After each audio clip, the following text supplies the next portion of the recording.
நம்ம எல்லாருமே எதிர்பார்த்த இந்த நாள் இன்னைக்கு வந்துருச்சு. ஏன்னா மனோஜும் ரோஹினி பார்த்தீங்களாண்ணா நல்லா வசமாக மாட்டிக்கிட்டாங்க.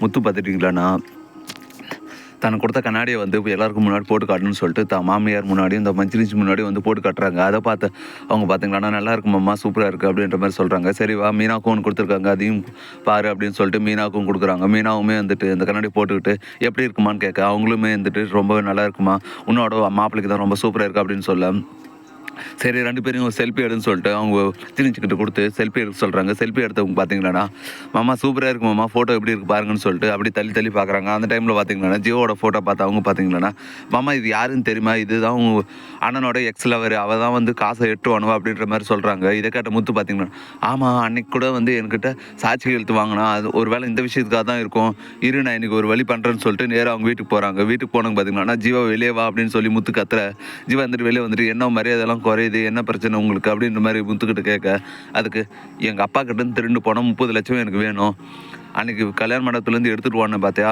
மனோஜோட பணம், அது எங்கள் அப்பனோட பணம், அது அவன் சம்பாரிச்சது இல்லை, எங்கள் அப்பா கஷ்டப்பட்டு 25 வருஷமாக உழைச்சி சம்பாரித்த காசு, அதை ஒழுங்கு மரியாதை கொடுத்துரு திருப்பி அப்படின்ற மாதிரி கேட்க, அதை வந்து நான் அப்போவே கொடுத்துட்டேன், போன டைம் வந்தபோது வந்து உங்கள் அண்ணன் போலீஸ்கிட்ட கூப்பிட்டு போயிட்டு பெரிய பிரச்சனை பண்ணி வட்டி முதலமாக சேர்த்து வாங்கிட்டான், இப்போ நடனா நீ பெரிய ஹீரோ மாதிரி வந்து என்கிட்ட கேட்டுன்னு இருக்க அப்படின்னு சொல்ல, அதுக்கு மனோஜ் முத்து இருந்துட்டு, என்னது போன முறையே கொடுத்துட்டியா, இவன் என்கிட்ட சொல்லவே இல்லையே, இங்கே என்கிட்ட இல்லை, வீட்டில் யாருக்கிட்டுமே சொல்லலை, தான் மாமனார் கொடுத்த காசுன்னு தானே சொன்னான் அப்படின்னு சொல்ல, சரிதான் அவன் என்ன மட்டும் தான் ஏமாத்தணும்னு நினச்சா உன் குடும்பத்தவே ஏமாந்திருக்கான், அப்போ நீ கேட்க வேண்டியது என்ன இல்லை உங்கள் அண்ணனை தான் அப்படின்னு சொல்லி ஜீவா நக்கலாக பதில் சொல்ல, சரி வா வந்து வீட்டில் எல்லாருக்கிட்டும் உண்மையை சொல்லு அப்படின்னு சொல்லி முத்து கூப்பிட, அதுக்கு நான் ஏன் வந்து சொல்லணும், உங்கள் அண்ணன் தானே ஏமாத்தினா போய் அவனை கேளு, அப்படி இல்லைன்னா சாட்சிக்கு வந்து போலீஸ் ஸ்டேஷன் எழுதி கொடுத்தப்ப டாக்குமெண்ட் இருக்கும், அதை வாங்கிட்டு போய் உங்கள் வீட்டில் காட்டு அப்படின்னு சொல்ல, நான் சொன்னாலும் நம்ப மாட்டாங்க, வீட்டில் சொன்னாலும் நம்ப மாட்டாங்க, நீயே வந்து நேரில் சொல்லு, அப்போ தான் இன்றைக்கி இருக்குது கச்சேரி அவனுக்கு அப்படின்னு சொல்ல, சரி வரேன், அவங்ககிட்ட வந்து தீர்க்க வேண்டிய கணக்கு எனக்கு ஒன்று பாக்கி இருக்குது, அதுக்கோசமான கூட வரேன்னு சொல்லிட்டு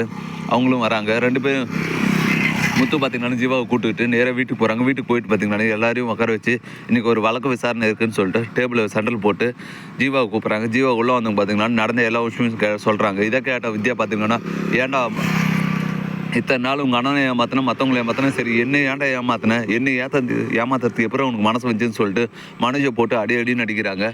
அடி தாங்க முடியாது. மனோஜ் பார்த்திங்கன்னா நான் ஒன்றும் பண்ணலை, எல்லாம் வந்து ரோஹினி ஐடியா தான், ரோஹினி கொடுத்த ஐடியாவில் தான் நான் இதெல்லாம் பண்ணேன் அப்படின்ற உண்மையை சொல்லிடுறாங்க. அதுக்கு ரோஹினியும் போட்டு அடிக்கிறாங்க.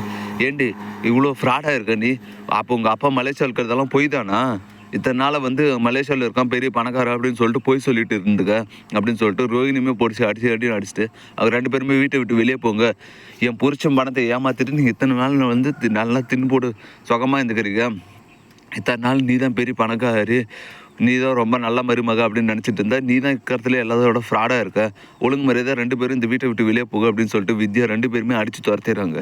என்ன பண்ணுறதுன்னு தெரியாமல் இவங்க 2 பேரும் நடுவாசல் நின்றுக்கிட்டு அழுதுட்டு இருக்காங்க. இதோட இன்றைக்கான எபிசோடு வந்து முடியுது. ஃப்ரெண்ட்ஸ், மனோஜ் ரோஹினி நல்லா வசமாக மாட்டிக்கிட்டாங்க. அவங்க மாட்டினது யாருக்கு பிடிக்குமோ மறக்காமல் நம்ம சேனலை சப்ஸ்கிரைப் பண்ணுங்கள், கூடவே பெல் பட்டனே அழுத்துங்க, அப்போ தான் நான் போகிற ஒவ்வொரு வீடியோ உங்களுக்கு நோட்டிஃபிகேஷன் வரும். தேங்க்யூ.